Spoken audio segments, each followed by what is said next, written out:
feeling that Peter was on his way back, the Neverland had again woken to life. We ought to use the pluperfect and say wakened, but woke is better and was always used by Peter. In his absence things are usually quiet on the island. The fairies take an hour longer in the morning, the beasts attend to their young, the redskins feed heavily for 6 days and nights, and when pirates and lost boys meet they merely bite their thumbs at each other. But with the coming of Peter, who hates lethargy, they are underway again. If you put your ear to the ground now, you would hear the whole island seething with life. On this evening the chief forces of the island were disposed as follows.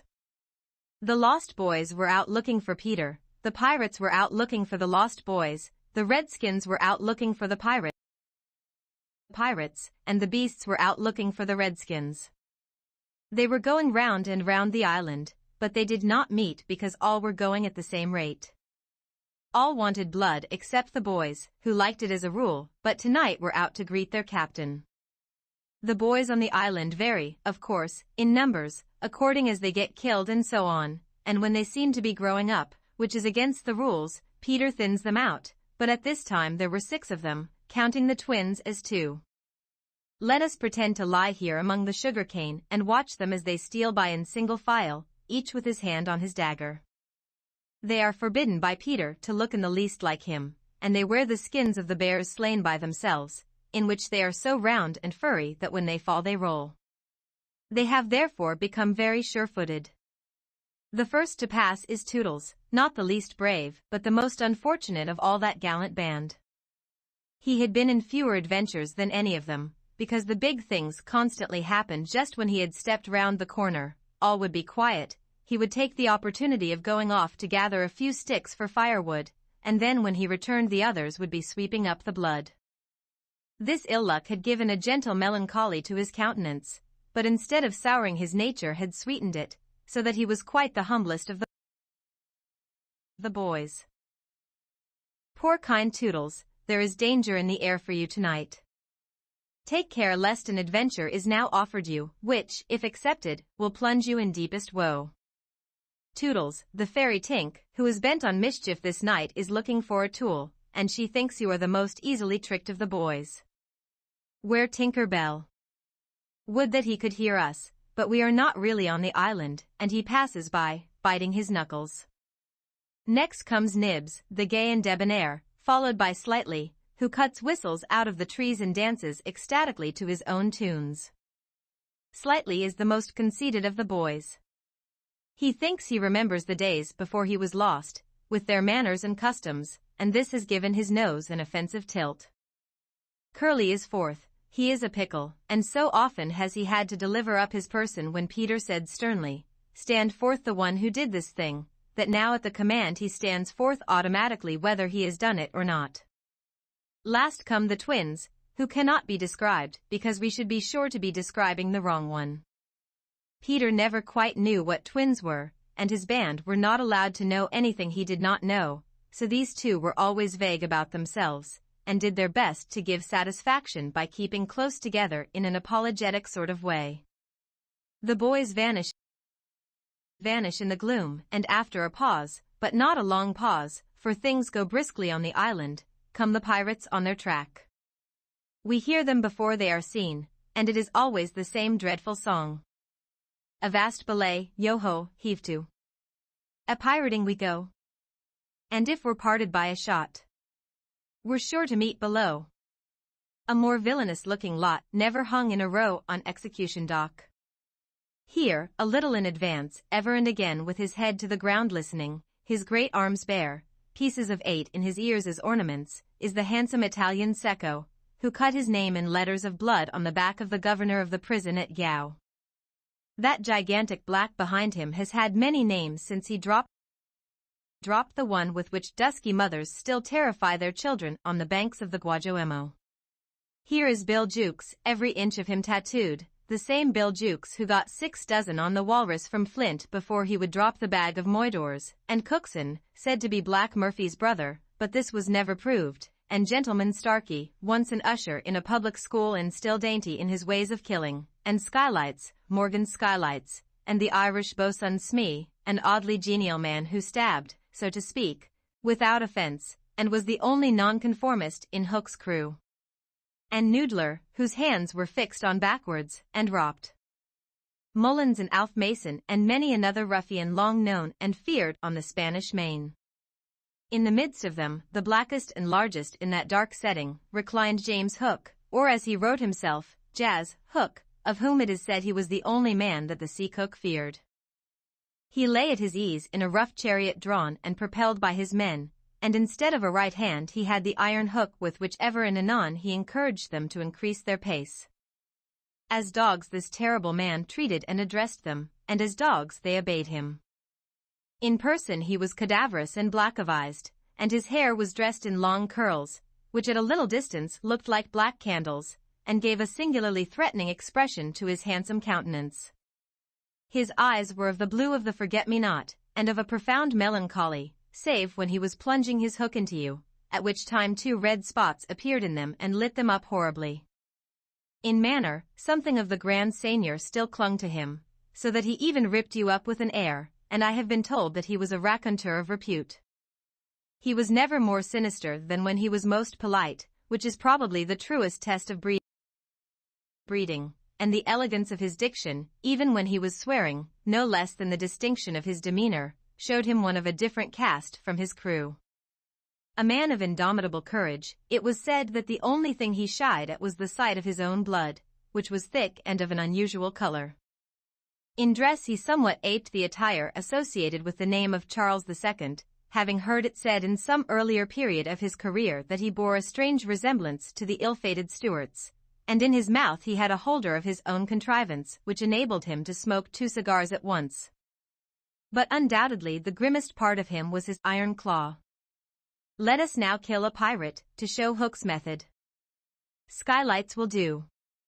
As they pass, Skylights lurches clumsily against him, ruffling his lace collar. The hook shoots forth, there is a tearing sound and one screech, then the body is kicked aside, and the pirates pass on. He has not even taken the cigars from his mouth. Such is the terrible man against whom Peter Pan is pitted. Which will win? On the trail of the pirates, stealing noiselessly down the warpath, which is not visible to inexperienced eyes, come the redskins, every one of them with his eyes peeled. They carry tomahawks and knives, and their naked bodies gleam with paint and oil. Strung around them are scalps, of boys as well as of pirates, for these are the Pickaninny tribe, and not to be confused with the softer-hearted Delawares or the Hurons. In the van, on all fours, is Great Big Little Panther, a brave of so many scalps that in his present position they somewhat impede his progress. Bringing up the rear, the place of greatest danger, comes Tiger Lily, proudly erect, a princess in her own right. She is the most beautiful of dusky Dianas and the belle of the Pickaninnies, coquettish, cold and amorous by turns. There is not a brave who would not have the wayward thing to wife, but she staves off the altar with a hatchet. Observe how they pass over fallen twigs, without making the slightest noise. The only sound to be heard is their somewhat heavy breathing. The fact is that they are all a little fat just now after the heavy gorging, but in time they will work this off. For the moment, however, it constitutes their chief danger. The redskins disappear as they have come like shadows, and soon their place is taken by the beasts, a great and motley procession, lions, tigers, bears, and the innumerable smaller savage things that flee from them, for every kind of beast, and, more particularly, all the man-eaters, live cheek by jowl on the favored island. Their tongues are hanging out, they are hungry tonight. When they have passed, comes the last figure of all, a gigantic crocodile. We shall see for whom she is looking presently. The crocodile passes, but soon the boys appear again, for the procession must continue indefinitely until one of the parties stops or changes its pace. Then quickly they will be on top of each other. Questions. 1. What is the primary suggestion conveyed by the phrase again woke into life? A. The island was previously dormant and now reawakens with Peter's return. B. The island has a life cycle independent of Peter's presence. C. Peter causes a destructive awakening of hostile forces on the island. D. The Lost Boys have been awaiting Peter's arrival. 2. Why does the author prefer to use woke instead of wakened in the passage? A. A deliberate choice to emphasize the childlike spirit that Peter embodies. B. A grammatical oversight by the author, requiring correction. C. Highlighting the violence and sudden disruption that Peter brings. D. Suggesting the island itself has a consciousness tied to Peter. 3. What does the phrase "all were going round and round the island, but they did not meet because all were going at the same rate" emphasize or highlight? A. The cyclical nature of violence and conflict in Neverland. B. The character's lack of intelligence and tactical skills. C. The absurdity of Peter's world where rules are flexible. D. The importance of maintaining balance on the island. 4. What does the statement "all were going round and round the island, but they did not meet because all were going at the same rate" emphasize or highlight? A. Their heightened state of alertness and constant readiness for battle. B. Their inexperience and clumsy attempts to appear threatening. C. A ritualistic habit ingrained in them by island life. D. Their fear of Peter and instinct to defend themselves. 5. What warning does the passage give to Toodles? A. He should not trust Tinker Bell, as she may lead him into danger. B. He should remain close to Peter for protection. C. He should abandon his desire for adventure to avoid further misfortune. D. He should be more cautious and aware of his surroundings.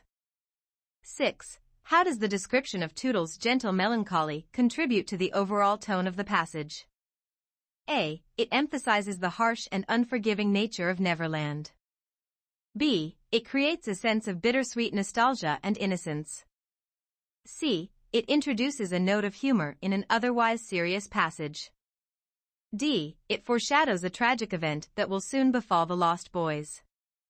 7. Which literary device is primarily used in the phrase "where Tinker Bell is bent on mischief this night"? A. Metaphor. B. Simile. C. Personification. D. Hyperbole. 8. Which of the following best describes the impression the narrator creates of Nibs through the words "gay and debonair"? A. A youthful and carefree individual. B. A secretive and rebellious boy. Copyright: a boy with underlying insecurities. D. A boy with potential to be a leader. 9. 9. What is the likely intention of the narrator in describing Slightly Snows as having an offensive tilt? A. Express personal dislike for Slightly. B. Subtly critique Slightly through humor. Copyright: simply state a fact about Slightly's appearance. D. Show that physical appearance reflects personality. 10. What does the idiom "he is a pickle" suggest about Curly? A. Prone to falling sick often. B. Exceptionally intelligent and clever. Copyright: frequently in trouble or difficult situations. D. Stubborn and argumentative. 11. How does the passage highlight the contrast between the Lost Boys and the arriving pirates? A. The Lost Boys disappear quietly, while the pirates arrive with grand fanfare. B. The Lost Boys fear darkness, while the pirates embrace the night. Copyright: the Lost Boys are small and agile, while the pirates are large and intimidating. D. The Lost Boys disappear without a trace, while the pirates leave behind a trail of destruction. 12. What tone is established by the pirates' song? A. A melancholic longing for home. B. A light-hearted celebration of adventure. Copyright: a bloodthirsty and violent rallying cry. D. A mournful ballad expressing regret for their actions. 13. In what way is Gentleman Starkey distinguished among Hook's crew? A. He is the most bloodthirsty and violent of them all. B. He possesses refined manners despite his profession. Copyright: he is the only one with a sense of humor. D. He secretly disagrees with Hook's leadership. 14. What contrasting feature defines Smee's character? A. He is intelligent but often overlooked by the crew. B. He is clumsy yet surprisingly skilled in a fight. Copyright: he is outwardly friendly but capable of casual violence. D. He is secretly terrified of Captain Hook but acts brave. 15. How does replacing his missing hand with an iron hook emphasize Hook's character? A. It demonstrates his determination to overcome a physical disability. B. It suggests his reliance on technology to compensate for weakness. Copyright. It reinforces his ruthlessness and willingness to use fear as a weapon. D. It reveals his hidden insecurities and vulnerabilities. Sure, here are the questions and their options extracted from the passage. 16. The description of Hook's hair as long curls which looked like black candles creates a sharp contrast with which other aspect of his physical appearance? A. His iron hook prosthetic. B. His darkly tanned black-aviced complexion. Copyright. His elegant and refined clothing. D. The profound melancholy in his eyes.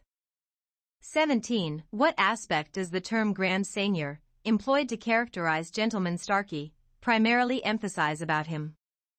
A. Ruthless violence and disregard for social norms. B. Surprisingly refined manners despite his life of piracy.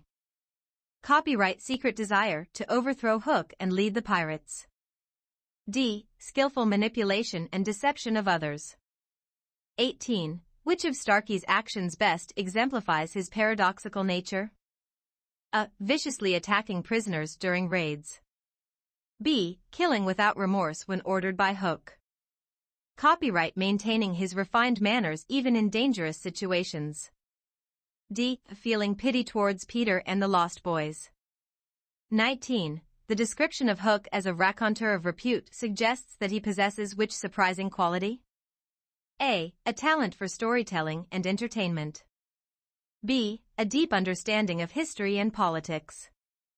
Copyright. A hidden passion for poetry and literature. D. A knack for manipulating others with lies.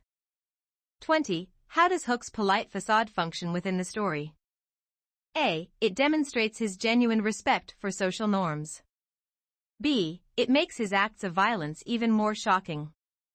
Copyright. It reveals his insecurity and need for approval. D. It proves he is ultimately good-natured at heart. 21. What is the primary meaning of the word aped in the phrase aped the attire associated with the name of Charles II? A. Wear authentically and with respect. B. Imitate or copy in a clumsy manner. Copyright. Admire and try to emulate. D. Steal or acquire dishonestly. 22. What does Skylight's accidental collision with Hook best illustrate? A. The pirates' lack of loyalty towards their captain. B. Skylight's deliberate attempt at rebellion.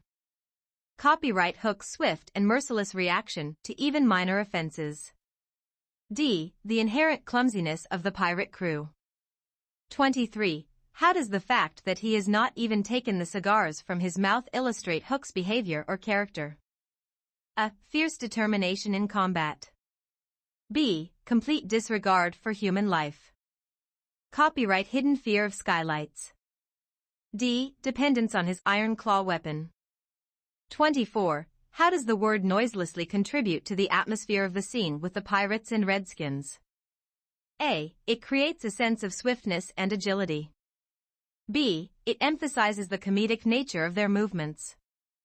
Copyright. It highlights their stealth and predatory nature. D. It foreshadows the inevitable violence to come. 25. What does the phrase eyes peeled in the sentence "they come from the Redskins, every one of them with his eyes peeled" suggest about the Redskins? A. They are exceptionally observant and alert. B. They are frightened and easily startled. Copyright. They are physically blinded in one eye. D. They are focused on finding a specific type of fruit. 26. The phrase "in the van, on all fours" indicates what about the great big little panther? A. He is leading the group from the front. B. He is being punished for disobedience. Copyright. He is physically injured or disabled. D. He is searching for clues on the ground.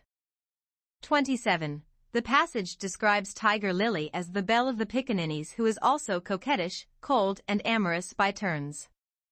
How do these descriptions together reveal her complex personality? A. They emphasize her manipulative use of charm to gain power and influence. B. They suggest she is simply immature and enjoys playing with the emotions of others. Copyright. They highlight a hidden vulnerability and fear of intimacy beneath her outward confidence. D. They portray her as kind and compassionate but easily distracted by new romantic interests. 28. The statement for the moment, however, their fatness, constitutes their chief danger emphasizes what type of irony? A. Situational irony. B. Dramatic irony. Copyright. Verbal irony. D. Cosmic irony. 29. What does the phrase motley procession primarily signify? A. A diverse and chaotic collection of creatures. B. A quiet and stealthy movement of predators. Copyright. A slow and disorganized group, lacking in purpose. D. A group in mourning, following a fallen leader. 30. How does the phrase live cheek by jowl in the passage describe the relationship between the various creatures on the island of Neverland? A. Exist in a state of close proximity and potential conflict. B. Share resources and cooperate peacefully. Copyright. Follow a strict hierarchy with one dominant species. D. Avoid one another and rarely interact directly.